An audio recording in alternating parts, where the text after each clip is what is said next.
Hello students, बेटा कैसे हो आप? आई होप आप सभी अच्छे से होंगे। सो बेटा हम डिस्कस करने जा रहे हैं इस वीडियो में CBSE 2023-24 physics question paper set 1 और आज हम डिस्कस करेंगे क्वेश्चन नंबर 32। सो बेटा एक बार आप वीडियो को पॉज करके क्वेश्चन नंबर 32 की स्टेटमेंट अच्छे से रीड कर लीजिए। सो आई होप आपने स्टेटमेंट पढ़ ली होगी। तो बेटा देखते हैं स्टेटमेंट में क्या दिया हुआ है। हमें दिया हुआ है एक resistor and a capacitor, they are connected in a series to a AC source with voltage Vm sin omega t. Derive an expression for impedance of the circuit, means impedance हमने निकालनी है। तो बेटा हमें फर्स्ट ऑफ ऑल दिया क्या हुआ है, हमें दिया हुआ है एक रजिस्टर और एक दिया हुआ है हमें बेटा कैपेसिटर। ये दोनों सीरीज में लगे हुए हैं एक एसी सोर्स के साथ और एसी सोर्स की वोल्टेज जो हमें दी हुई है V is equal to V M sine omega t, ये हमें वोल्टेज दी हुई है। ठीक है। अब बेटा जो करंट की अगर बात करूं तो मैं करंट कितना होगा। अब करंट बेटा एलसीआर सर्किट में या तो वोल्टेज से आगे होता है या पीछे होता है, means there is some phase difference, means phase difference होता है करंट का। ठीक है। तो मैं यहाँ पे करंट सपोज कर लेता हूं I is equal to I M sine omega t. बेटा ओमेगा टी था फेज एंगल ऑफ वोल्टेज। अब करंट या तो आगे होगा या पीछे होगा, so let it be phi angle का फेज डिफरेंस है दोनों में। तो मैं करंट लिख लेता हूं sine omega t plus phi. अब यहाँ पे बेटा एक चीज देखने वाली है, ये जो वी एम है, ये वी एम क्या है बेटा। अब एसी सर्किट है, एसी सर्किट में वोल्टेज मैक्सिमम मिनिमम मतलब इंक्रीज और डिक्रीज होती रहती है। ये वी एम जो है वो उस वोल्टेज की मैक्सिमम वैल्यू है, it is a maximum value of AC voltage. जो हम एसी वोल्टेज दे रहे हैं उसकी मैक्सिमम वैल्यू है ये। ठीक है जी। और आई एम सिमिलरली बेटा आई एम जो है maximum value of AC current. जो करंट है वो भी बेटा ऑल्टरनेटिंग करंट है जो चेंज होता है टाइम के हिसाब से। ठीक है। और आई एम उसकी जो है वो मैक्सिमम वैल्यू है। ठीक है जी। अच्छा जी, अब हमने सोर्स से वोल्टेज कितनी थी दी थी बेटा, हमने वी वोल्टेज दी थी। उसकी value V M sine omega t है, वो बात की बात है। पहले हमने वोल्टेज वी सपोज की है ना, तो हमने वोल्टेज वी दी है। अब सीरीज में बेटा वोल्टेज जो होती है वो डिस्ट्रीब्यूट होती है। ठीक है। लाइक यहाँ पे एक रजिस्टर लगा हुआ है, एक कैपेसिटर लगा हुआ है, तो वोल्टेज होगी, सो कुछ वोल्टेज ड्रॉप होगी बेटा रजिस्टर के अक्रॉस, जिसको मैं वी आर नाम दे देता हूँ, और कुछ वोल्टेज ड्रॉप होगी कैपेसिटर के अक्रॉस, जिसको मैं वी सी नाम दे देता हूँ। अब ये वी आर प्लस वी की वी सी, इन दोनों का अगर सम करूँ तो वो क्या बनेगा, सोर्स वोल्टेज वी, क्योंकि यही सोर्स वोल्टेज वी ही डिस्ट्रीब्यूट हुई है बेटा कैपेसिटर और रजिस्टर में। सो इसको मैं वी को क्या लिख लेता हूँ, सोर्स वोल्टेज को V R plus V C. Right. अब मैं बेटा क्या करूंगा, मैं फेजर डायग्राम बनाऊंगा। सो फेजर डायग्राम क्या होता है बेटा, it is a diagrammatic representation of LCR circuit. Right. तो सो उसके लिए बेटा सबसे पहले मैं मीन पोजीशन बनाता हूँ। सो ये मेरे पास मीन पोजीशन हो गई। अब मैं बनाता हूँ इस पर वोल्टेज, मीन्स सोर्स वोल्टेज।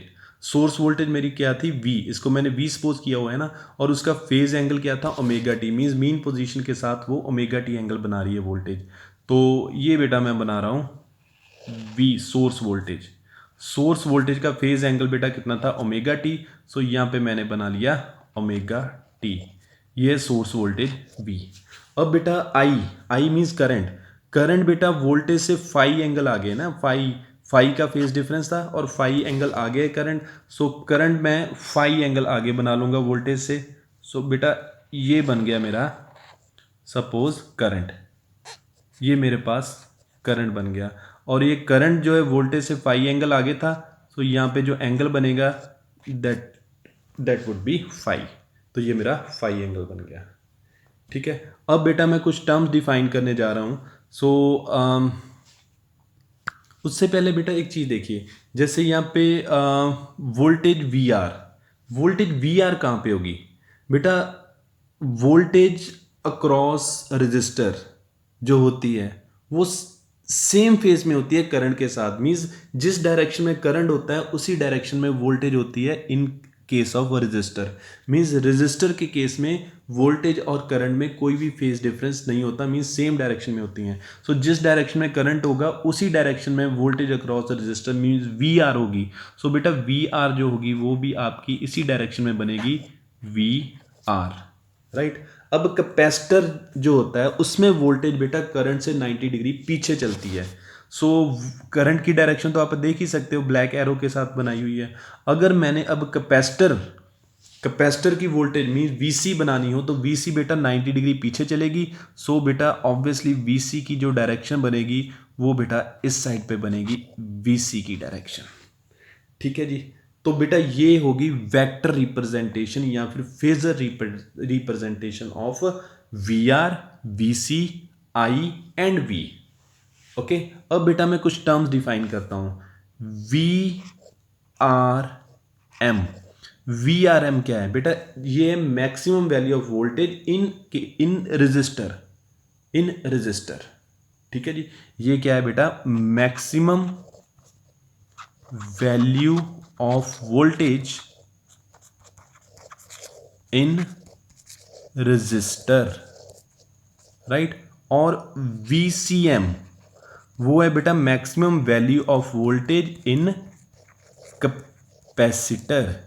तो बेटा ये होती किसके इक्वल है? अभी मैंने फेजर डायग्राम बनाया, वेक्टर बनाए हैं, वी आर वेक्टर बनाया, वी वेक्टर बनाया, वी सी वेक्टर। इन वेक्टर की जो मैग्नीट्यूड होती है, इनकी जो लेंथ होती है बेटा, उनको बोलते हैं हम V R M and V C M. मतलब अगर मैं लिख के बताऊं आपको, जो वेक्टर मेरे पास वी आर है उसकी अगर मैग्नीट्यूड मैं पूछूं, उसका साइज पूछूं, तो बेटा वो क्या होगा? V R M means maximum value of voltage across the resistor, right. Similarly बेटा अगर मैं आपसे पूछूं वीसी की मैग्नीट्यूड, वीसी वेक्टर की मैग्नीट्यूड, बेटा वो क्या होगी? वो होगी V R V C M, ठीक है। तो ये बेटा होगी आपके, ये जो मैंने वेक्टर बनाए ना, V R and V C vector बनाए डायग्राम में बेटा, उनकी मैग्नीट्यूड, उनका साइज, उनकी लेंथ, उनको बोलते हैं बेटा V R M and V C M. और वी आर एम और वी सी एम बेटा maximum value of voltage in resistor and capacitor respectively, ये होती हैं, राइट। अच्छा जी, अब हमने करना क्या है बेटा? हम क्या करते हैं कि यहाँ से ना एक परपेंडिकुलर, वी से एक परपेंडिकुलर ड्रॉ कर लेते हैं। यहाँ पे ये मैंने एक परपेंडिकुलर ड्रॉ कर लिया, 90 डिग्री का एंगल ड्रॉ कर लिया। अब देखिए ज़रा, वी सी जो वेक्टर है बेटा, जो वी सी वेक्टर है उसकी मैग्नीट्यूड हमने क्या बोली थी अभी? V C M. मतलब मैं इसको वी सी एम लिख लेता हूँ, ठीक है। और वी आर एम किसकी मैग्नीट्यूड थी? वी आर वेक्टर की। जो वी आर वेक्टर है बेटा, देखिए वी आर वेक्टर आपका ये है, इसकी जो मैग्नीट्यूड, जो इसका साइज होगा वो किसके इक्वल होगा? वी आर एम के। वी आर वेक्टर की जो मैग्नीट्यूड या साइज होगा वो वी आर एम के होगा। और इस वो बेटा किसके सामने? बेटा वो इस साइड के सामने। सो वी आर की जो मैग्नीट्यूड है, जो वी आर की मैग्नीट्यूड है वो इसके सामने है ना, ये इसके सामने मैं लिख लूँगा इसको वी आर एम, राइट। और जो बेटा मेरे पास वी वेक्टर है ना, जो सोर्स वोल्टेज थी वी, उसकी जो मैक्सिमम वैल्यू है उसको मैंने वी एम माना था। देखिए ना यहाँ पे मैंने लिखा हुआ वी एम क्या है? Maximum value of AC voltage. जो मैंने एसी वोल्टेज दी थी वी, उसकी मैक्सिमम वैल्यू कितनी? V M. सो यहाँ पे मैं ये भी लिख सकता हूँ कि जो वी की मैग्नीट्यूड है वो किसके इक्वल है? वी एम के इक्वल है। तो ये बेटा ब्लू वाला वेक्टर क्या आ गया आपका? वी एम आ गया। अब ये राइट एंगल ट्रायंगल बन गई। इस राइट एंगल ट्रायंगल में आप पाइथागोरस थ्योरम लगाओगे। Pythagoras theorem is hypotenuse square is equal perpendicular square plus base square. अब यहाँ पे हाइपोटेन्यूज कौन है? V M. So V M का स्क्वायर ये किसके इक्वल होगा? परपेंडिकुलर मतलब V R M plus base square मतलब वी सी एम, राइट। अब यहां से क्या करूंगा बेटा? अब देखिए जरा, ये जो वी आर एम या वी सी एम है बेटा, वी सी एम या फिर वी सी आर है, ये है क्या? ये है maximum value of potential in capacitor and resistor. या सॉरी, यहाँ पे वी सी आर नहीं आएगा, यहाँ पे वी आर एम आएगा, ठीक है, वी आर एम आएगा। तो ये VCM क्या है, maximum value of voltage in capacitor, ये VRM क्या है, maximum value of voltage in resistor, right. Okay, अब हम क्या करेंगे बेटा, देखिए ओम्स लॉ लगाएंगे। ओम्स लॉ क्या कहता है, V is equal to I R. Ohm's law क्या कहता है, V is equal to I R, ठीक है। अब यहाँ पे मैक्सिमम वोल्टेज की बात हो रही है तो करंट भी मैक्सिमम यूज होगा। तो मैक्सिमम करंट सर्किट में यहाँ पे देखिए मैंने लिखा हुआ IM, तो यहाँ पे IM आ गया। और जो कैपेसिटर होता है बेटा, इसकी जो रेजिस्टेंस होती है उसको हम XC कैपेसिटिव रिएक्टेंस बोलते हैं, सो XC आएगा यहाँ पे। और VRM यहाँ पे भी ओम्स लॉ लगेगा। सो मैक्सिमम पोटेंशियल की बात हो रही है तो करंट भी मैक्सिमम आएगा। जो रजिस्टर होता है उसकी रेजिस्टेंस हम R के साथ लिखते हैं। तो ये मेरे पास VCM और VRM की वैल्यू आ गई जो मैं यहाँ पे पुट करने जा रहा हूँ। So VM square is equal to VRM। VRM कितना है, IM into R whole square. VCM IM XC whole square, right. इसमें से मैं IM स्केयर बाहर निकाल लेता हूँ, अंदर कितना बच गया मेरे पास, R square plus XC square. और यहाँ पे बेटा मैं IM स्केयर की वैल्यू अगर निकालूँ तो मेरे पास कितनी आ गई, VM square over R square plus XC square. और IM के ऊपर जो स्केयर है बेटा वो उस साइड पे जाके अंडर रूट बनेगा। सो VM स्केयर का बन जाएगा VM और नीचे बेटा अंडर रूट बन जाएगा R square plus XC square. अब अगर इसे मैं ओम्स लॉ के साथ कंपेयर करूं बेटा, देखिए करंट किसके इक्वल होता है, V अपॉन R के equal. V is a potential and R is a resistance, I is a current. और यहाँ पे I करंट है मेरे पास, okay. V is a potential, okay. अब नीचे क्या होना चाहिए, रेजिस्टेंस, तो बेटा ये रेजिस्टेंस आ गई। अब हमारे सर्किट में अकेला रेजिस्टर नहीं था, कैपेसिटर भी था, इसलिए रेजिस्टेंस अकेली R नहीं आई बेटा, under root R square plus XC square आ गई। और इसे क्या बोलेंगे हम, इसे बोलेंगे इम्पीडेंस, ठीक है। किसी LCR सर्किट में, जैसे ये R, इसमें L तो नहीं है, लेकिन ये कौन सा सर्किट बन रहा है आपका, CR सर्किट। CR सर्किट में कैपेसिटर और रेजिस्टर है, उनकी वजह से जो रेजिस्टेंस आ रही है बेटा वो कितनी आ रही है, R square plus XC square. और इसको हम क्या बोलते हैं बेटा, इम्पीडेंस ऑफ द सर्किट। सो बेटा ये आपका फॉर्मूला बन गया है इम्पीडेंस ऑफ सर्किट का। सो देख लीजिए एक बार बेटा, इसी क्वेश्चन का सेकंड पार्ट देखिए। इसमें क्या पूछा गया आपसे, इसमें पूछा गया है कि inductor act as a conductor. When does an inductor act as a conductor, एक इंडक्टर कंडक्टर की तरह बिहेव कब करेगा। इंडक्टर बेटा क्या होता है, इंडक्टर एक कॉइल की तरह होता है, लाइक दिस, ठीक है। अब कंडक्टर क्या है, कंडक्टर एक ऐसा मटेरियल जो करंट के फ्लो को रोकता नहीं है, मीन्स रेजिस्टेंस जीरो होती है। तो हम चाहते हैं कि इस इंडक्टर की रेजिस्टेंस जीरो हो जाए, सो दैट ये एक कंडक्टर की तरह बिहेव करे। तो बेटा सबसे पहले इस कंडक्टर की रेजिस्टेंस होती क्या है, इस इंडक्टर की रेजिस्टेंस होती क्या है। इंडक्टर की रेजिस्टेंस को हम XL के साथ लिखते हैं और इसको हम बोलते हैं इंडक्टिव रिएक्टेंस, इंडक्टिव रिएक्टेंस, ठीक है। और इसका फॉर्मूला होता है बेटा आपके पास ओमेगा इंटू एल। सो मतलब इंडक्टिव रिएक्टेंस का फॉर्मूला आपके पास आ गया ओमेगा इंटू एल। ओमेगा बेटा यहाँ पे होता है एंगुलर फ्रीक्वेंसी, और एंगुलर फ्रीक्वेंसी को हम 2 पाई न्यू के साथ भी लिख सकते हैं। तो सपोज कीजिए बेटा, इस जो हमारे पास ये इंडक्टर है, इसको मैंने जो सोर्स दिया ना, वो मैंने DC सोर्स दे दिया, DC सोर्स दे दिया। बेटा DC सोर्स में क्या होता है, DC सोर्स की फ्रीक्वेंसी जीरो होती है। DC सोर्स की फॉर DC करंट, ठीक है जी, फ्रीक्वेंसी जीरो, मतलब न्यू जीरो होता है। क्यों जीरो होता है बेटा, फ्रीक्वेंसी होता है कि एक सेकंड में कितने साइकिल्स कंप्लीट हो रही हैं। तो बेटा अगर ये DC करंट होगा, DC करंट में कोई भी साइकिल कंप्लीट नहीं होता, इसमें साइकिल होते ही नहीं है, ठीक है। तो DC करंट में फ्रीक्वेंसी जीरो होती है, राइट। सो यहाँ पे फ्रीक्वेंसी अगर मैं जीरो करूँ तो 2 पाई न्यू, इसको जीरो किया तो XL किसके इक्वल आ गया आपके पास, जीरो के। मीन्स इंडक्टिव रिएक्टेंस जीरो के इक्वल आ गई। मीन्स ये जो आपके पास कॉइल है, ये जो आपके पास इंडक्टर है, वो कोई भी रेजिस्टेंस ऑफर नहीं करेगा। अगर रेजिस्टेंस ऑफर नहीं करेगा तो वो बेटा बिहेव करेगा एज अ कंडक्टर। सो अगर करंट DC होगा तो एक इंडक्टर भी बेटा एक कंडक्टर की तरह बिहेव करेगा। सो इस क्वेश्चन का आंसर ये होगा। हाँ जी बेटा, इसी क्वेश्चन का थर्ड पार्ट देखिए। इसमें हमें क्या दिया हुआ है, एक इलेक्ट्रिक लैंप दिया हुआ है और वो ऑपरेट करता है 110 वोल्ट DC, और करंट उसमें से फ्लो करता है 11 एम्पियर। तो सबसे पहले हम क्या करते हैं, इस जो लैंप की है रेजिस्टेंस निकालते हैं। R इज इक्वल टू 110 मतलब आर, देखिए आर का फॉर्मूला क्या होता है, रेजिस्टेंस का फॉर्मूला क्या होता है, V upon I. So R is equal to V upon आई।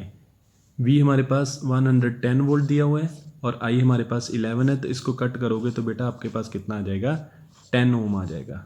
अब ये लैंप को क्या किया उसने, स्टेटमेंट के अकॉर्डिंग, ये जो लैंप था जिसकी हमने अभी रेजिस्टेंस निकाली है 10 ओम, इस लैंप को कनेक्ट किया बेटा उसने एक कॉइल के साथ इन सीरीज, और इन दोनों के कॉम्बिनेशन को बेटा उसने एक एसी सोर्स के साथ कनेक्ट किया, ठीक है जी। और उस एसी सोर्स की वोल्टेज कितनी है, 220 वोल्ट, और फ्रीक्वेंसी उसकी दी हुई है आपके पास 50 हर्ट्ज। तो हमने क्या निकालना है बेटा, इस कॉइल की जो इंडक्टेंस है मीन्स एल है वो निकालना है, राइट। तो उसके लिए बेटा हमारे पास एक फॉर्मूला होता है, I R M S is equal to V R M S over impedance. Impedance Z is a impedance. अब ये इम्पीडेंस क्या होता है, इम्पीडेंस होता है इस सर्किट की टोटल रेजिस्टेंस।